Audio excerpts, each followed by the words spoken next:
નમસ્કાર મિત્રો, મારી ચેનલમાં તમારું સ્વાગત છે। મિત્રો, વધુ એક વિમાન દરિયામાં ક્રેશ થયું હોવાના અહેવાલો સામે આવી રહ્યા છે।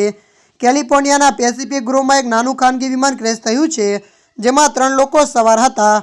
અકસ્માતની માહિતી મળ્યા બાદ બચાવ ટીમો ઘટના સ્થળે પહોંચી અને વિમાનમાં સવાર લોકોની શોધ શરૂ કરી છે। જો કે હજુ સુધી કોઈ સફળતા મળી નથી।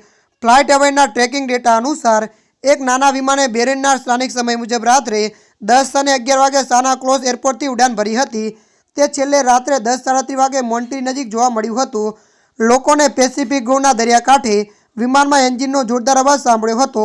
કિનારા પર લોકોએ ક્રેશ થયેલા વિમાનનો કાટમાળ તરતો જોયો હતો। રાત્રે વિમાન રડાર પરથી ગાયબ થવાની ચેતવણી અને રહેવાસીઓ તરફથી 911 કોલ મળ્યા બાદ એમરજન્સી અધિકારીઓએ કાર્યવાહી કરી હતી।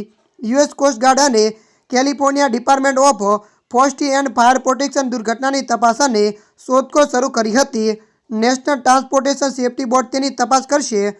ત્યારે મિત્રો, હાલ માટે આટલું। મળીશું નવી અપડેટ સાથે। જો તમને અમારો વિડીયો પસંદ આવે, લાઇક, શેર અને સબસ્ક્રાઈબ કરી નાખજો। ધન્યવાદ।